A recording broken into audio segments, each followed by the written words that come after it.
Hey, good morning my dear friends and students. I'm Sadhna and all of you enjoying mathematics and science with me. नेहमीपणे enjoy करताय maths आणि science. तर आज मी तुमच्यासाठी एक इंटरेस्टिंग लेसन की फर्स्ट नंबरचा चॅप्टर आहे की जो खूप इम्पॉर्टंट आहे एक्झामसाठी. तर त्या चॅप्टरचं नाव आहे living world and the classification of microbes. हा लेसन तुमच्यासाठी घेऊन आलेली आहे. So student, according to 2011 census, माहिती दर 10 वर्षांनी काय होत असते, जनगणना होत असते. म्हणजे आपल्या देशामध्ये किती लोक, स्त्रिया किती आहे, पुरुष किती आहे, लहान मुलं किती आहे, म्हातारी माणसं किती आहे, यांची गणना होते. त्याला सेन्सस म्हणत असतो.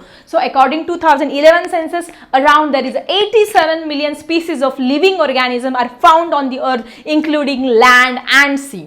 म्हणजे या पृथ्वीवरती किती मिलियन स्पेसीज आहे माहिती तुम्हाला? 87 मिलियन स्पीसीज आहे लिव्हिंग ऑर्गॅनिझम, म्हणजे वनस्पती आणि प्राणी धरून, लँड आणि सी मधले धरून 87 मिलियन. माय गॉड, आपल्याला किती जन्म घ्यावा लागेल? एका जन्मामध्ये तर शक्यच नाही 87 मिलियन स्पेसीसचा अभ्यास करणं. ठीक आहे. सो एक्झाममध्ये याच्यावरती प्रश्न विचारला जाऊ शकतो की अकॉर्डिंग 2011 सेन्ससनुसार की ह्या लिव्हिंग ऑर्गॅनिझमच्या किती स्पेसीज आहेत. तर तुम्ही काय उत्तर लिहिणार आहात? जरा कमेंट बॉक्समध्ये लिहा किती स्पेसीज आहे. येस, मी बघते सगळ्यांच्या प्रश्नाची, मी वाट बघते की किती 2011च्या जनगणनेनुसार किती लिव्हिंग ऑर्गॅनिझमच्या स्पेसीज आहे. कमेंटमध्ये उत्तर लिहा. To study them, it's essential to divide this living organism into the groups and subgroups. मग या जगामध्ये सगळ्यांचं काय झालं असतं? गोंधळ झालं असतं. म्हणून सायंटिस्टने काय केलं? त्यांना ग्रुप्समध्ये आणि सब ग्रुप्समध्ये डिव्हाइड केलं. जे सेम कॅटेगरीवाले आहेत त्यांना एका ग्रुपमध्ये, जे डिफरंट कॅटेगरीमध्ये आहेत त्यांना वेगवेगळ्या ग्रुपमध्ये डिव्हाइड केलं. फॉर एक्झाम्पल, साधी गोष्ट आहे, प्लांट्स आहे. प्लांटचं डिवायडेशन कसं केलं? Some are the annual, some are the biennial, some are the perennial. काही ज्या वनस्पती आहे त्या एकच वर्ष जगतात, त्यांना वार्षिक म्हटलं, त्यांना त्या कॅटेगरीमध्ये टाकलं. काही 2 वर्ष जगतात, त्यांना द्विवार्षिक. काही अनेक वर्ष जगतात, काही झाडं, काही वनस्पती 500-500 हजार वर्ष पण जगतात, त्यांना याच्यामध्ये टाकलं, पेरिनियलमध्ये टाकलं. अशा पद्धतीने. किंवा काही मोनोकॉट आहे, काही डायकॉट आहे, काहींमध्ये एकच बी असतं, काहींमध्ये 2, त्या दलाचे 2 सेम भाग होत असतात. किंवा ॲनिमल्सला कसं क्लासिफाय केलं? ॲनिमल्सला काही ॲक्वॅटिक ॲनिमल्स असतात, काही टेरेस्ट्रियल ॲनिमल असतात, काही एरियल ॲनिमल्स असतात, हवेत उडणारे, पाण्यात राहणारे, जमिनीवर राहणारे. अशा पद्धतीने डिवायडेशन केलेलं आहे. किंवा काही ॲम्फिबियन्स असतात, काही जमिनीवर पण राहतात आणि पाण्यात पण राहतात. फॉर एक्झाम्पल सांगा जरा मला कमेंट बॉक्समध्ये. सो ॲनिमल्सला सुद्धा क्लासिफाय केलं. काही हर्बिओरस आहे, गवत खाणार आहे, कार्निओरस आहे, काही मांस खाणारे आहे, ऑमनिओरस दोन्ही खाणारे आहे, काही रेप्टाईल्स आहे. अशा पद्धतीने सायंटिस्टने काय केलं? या सगळ्यांना क्लासिफाय केलं. मग आता याच्यावरूनच आपल्याला काय बघायचं आहे? बायोलॉजिकल क्लासिफिकेशन म्हणजे काय, याची डेफिनेशन, या लेसनचं नाव काय आहे तुम्हाला समजलं असेल. Living world adaptation and classification in microbes. मग आता बायोलॉजिकल क्लासिफिकेशन नक्की काय आहे समजून घेऊया. तुमच्या पुस्तकामध्ये ही डेफिनेशन पण दिली आहे. The process of dividing living organism into groups and subgroups is call as the biological classification. म्हणजे जैवविविधता म्हणतो. खूप सिम्पल डेफिनेशन आहे, अवघड काहीच नाही. फक्त या डेफिनेशनमध्ये तुम्ही ग्रुप्स आणि सब ग्रुप्स हा शब्द मात्र व्यवस्थित लक्षात ठेवायचा आहे की जगामध्ये जे लिव्हिंग ऑर्गॅनिझम आहे त्यांना ग्रुप्समध्ये आणि सब ग्रुप्समध्ये डिव्हाइड करण्याच्या प्रोसेसला आपण काय म्हणत असतो? बायोलॉजिकल क्लासिफिकेशन म्हणत असतो. तर इथे तुम्ही लर्न करायची सुद्धा गरज नाही. फक्त तुम्ही इथे ग्रुप्स आणि सब ग्रुप शब्द लक्षात ठेवा आणि डेफिनेशन तुमच्या मनाने लिहू शकता.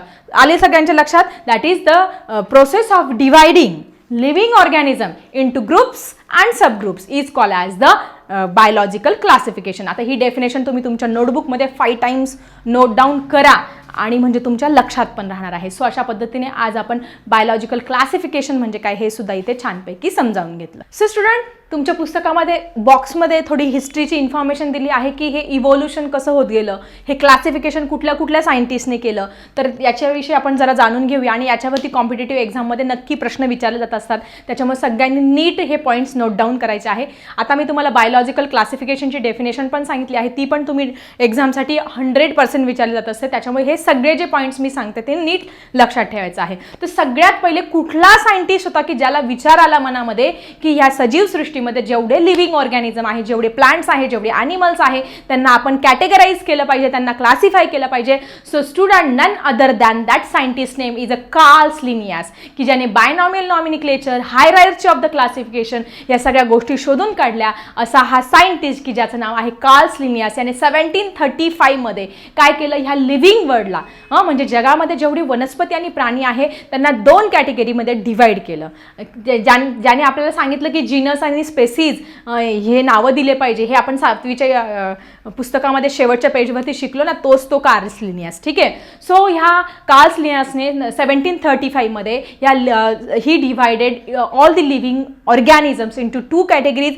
First one is the Vegetabilia and next one is the Animalia. मग त्या व्हेजिटेबिलिया म्हणजे सगळे जे वनस्पती आहे त्याला ह्या कार्ल्स लिनियसने काय केलं, एका कॅटेगरी म्हणजे सगळे अगदी तुमचं mango tree, all climbers, creepers, all categories म्हणजे सगळ्या वनस्पतींना त्याने व्हेजिटेबिलिया या ग्रुपमध्ये टाकलं. आणि ॲनिमिलिया बाकी उरलेले सगळे जे ॲनिमल्स आहेत त्यांना ॲनिमिलिया या ग्रुपमध्ये. सो सगळ्यात पहिले मग तुम्हाला प्रश्न विचारला तर that is Karl's Linnaeus divided all the living world into how many categories, that is 2 categories. Which categories, that is Vegetabilia and Animalia. So I think तुम्हाला हे क्लिअर झालं असेल की कार्ल्स लिनियसने 2 कॅटेगरीजमध्ये डिवाइड केलं.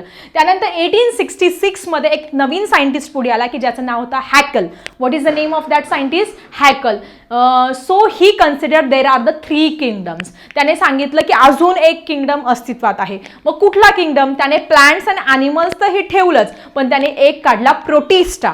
प्रोटिस्टा म्हणजे मायक्रो ऑर्गॅनिझम सुद्धा, amoeba, paramecium, unicellular animal, हे सूक्ष्मजीव, याला कोणत्या कॅटेगरीमध्ये डिव्हाइड करायचं म्हणून त्याने नवीन ग्रुप आणला, तो म्हणजे प्रोटिस्टा. सो आय थिंक तुम्हाला दुसऱ्या सायंटिस्ट विषयी पण माहिती झालं असेल की हॅकल हा जो सायंटिस्ट होता त्याने 1866 मध्ये 3 कॅटेगरीजमध्ये लिव्हिंग वर्ल्डला डिवाइड केलं. त्या 3 कॅटेगरीज कोणत्या? Animals, plants and protista. So I think clear झालं असेल. कार्ल्स लिनियसने 2, व्हेजिटेबिलिया, ॲनिमिलिया. त्यानंतर हॅकलने 3 कॅटेगरीज, प्लांट्स अँड ॲनिमल्सचं ठेवलंच त्याने, व्हेजिटेबल अँड ॲनिमल्सचं ठेवलं, पण थर्ड त्याने कॅटेगरी आणली प्रोटिस्टा म्हणजे मायक्रो ऑर्गॅनिझम किंवा आपले युनिसेल्युलर ॲनिमल्स. ओके. त्यानंतर कॅटॉन हा नवीन सायंटिस्ट आला 1925 मध्ये. कॅटॉन हा नवीन सायंटिस्ट आला, त्याने मात्र थोडा वेगळा विचार केला. त्याने काय केलं, ह्या सगळ्या लिव्हिंग वर्ल्डला 2 कॅटेगरीजमध्ये डिवाइड केलं according to the type of cell. मग त्याने वेगळा विचार काय केला, he divide all the living organism into eukaryotes and prokaryotes. आता प्रोकॅरियोट्स काय आहे हे तुम्हाला ह्या सेलवरून समजेल. ही सेलची डायग्राम तुम्ही कुठे बघितली? 7th स्टँडर्डच्या पुस्तकामध्ये ही तुमची प्रोकॅरियोट्स सेलची डायग्राम आहे. So what is prokaryotes? Prokaryotes means the living organism which do not having the well-defined nucleus, well-defined living cell organelles. तुम्हाला सेल ऑर्गेनेल्स सगळ्यांना माहिती आहे ना. सेल्समध्ये काय काय असतं? मायटोकॉन्ड्रिया असतो, सायटोप्लाझम असतो, गॉल्गी कॉम्प्लेक्स असतो, देन रायबोझोम्स असतात. हे जे सेल ऑर्गेनेल्स असतात ते त्याच्यामध्ये नसतात, त्याच्यामध्ये न्यूक्लियस वेल डिफाईन असतो. या सगळ्यांना काय म्हणत असतो आपण? प्रोकॅरियोटिक सेल म्हणत असतो. म्हणजे जे मायक्रो ऑर्गॅनिझम आहे त्याच्यामध्ये आपल्याला हा बघायला मिळत असतो. ठीक आहे. सिंगल सेडेड फॉर एक्झाम्पल जे मायक्रो ऑर्गॅनिझम आहे त्याच्यामध्ये आपल्याला प्रोकॅरियोटिक सेल हा बघायला मिळत असतो. Then next one is a युकॅरियोटिक.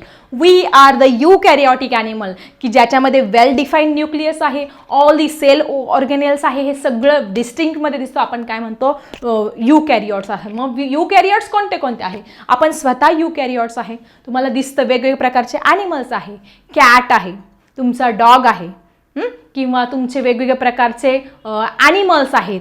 या सगळ्यांमध्ये काय दिसतं आपल्याला? वेल डिफाईन्ड न्यूक्लियस दिसतं. फिशेस आहे, या सगळ्यांमध्ये काय असतं? युकॅरियोटिक सेल असते. सो आय थिंक हे पण तुमचं क्लिअर झालं असतं. पहिला सायंटिस्ट कोणता आला? Carl's Linnaeus. त्याने 2 कॅटेगरीजमध्ये, दॅट इज व्हेजिटेबिलिया अँड ॲनिमिलिया. तुम्हाला इयर विचारलं जाणार नाही, पण हे कोणत्या कॅटेगरीजमध्ये डिवाइड केलं हे नक्की विचारलं. त्यानंतर हॅकल आला, त्याने 3 कॅटेगरीज केला. त्याने व्हेजिटेबिलिया, ॲनिमिलिया ठेवलं, पण अजून तिसरी आणली कोणती? प्रोटिस्टा म्हणजे मायक्रो ऑर्गॅनिझम. त्यानंतर कॅटॉन आला. कॅटॉनने मात्र 2 categories according to types of cell, prokaryote आणि युकॅरियोट अशा 2 कॅटेगरीजमध्ये डिवाइड केलं. त्यानंतर पुढे अजून एक सायंटिस्ट आला, कोपलँड 1938 मध्ये. त्याने मात्र ह्या सगळ्यांना 4 ग्रुप्समध्ये डिवाइड केलं. 4 ग्रुप्स. ओके. मग ऑलरेडी पहिले व्हेजिटेबल्स अँड ॲनिमल्स होतं. ह्या चॅटॉनने काय केलं होतं? प्रोटिस्टा पण काढला होता. याने नवीन आणला मोनेरा. कुठला किंगडम आणला? Kingdom Monera. मग ह्या मोनेरामध्ये काय काय इन्क्लूड केलं त्याने? बॅक्टेरिया, जसं फॉर एक्झाम्पल कोलाई बॅक्टेरिया की जे आपल्या बॉडीमध्ये प्रेझेंट असतात, की जे आपल्या एक्सक्रीटरी प्रोडक्ट्स तयार करण्यामध्ये मदत करतात, अशा कोलाई बॅक्टेरिया, स्टॅफॅलोकॅकस बॅक्टेरिया की ज्या रॉड शेप असतात. ह्या सगळ्या बॅक्टेरियाज आहेत, त्याला कोणत्या कॅटेगरीमध्ये टाकायचं असं त्याच्यासमोर प्रश्न निर्माण झाला. आणि म्हणून त्याने सगळ्या लिव्हिंग ऑर्गॅनिझमला 4 कॅटेगरीमध्ये डिवाइड केलं. Animals, plants, protista and Monera.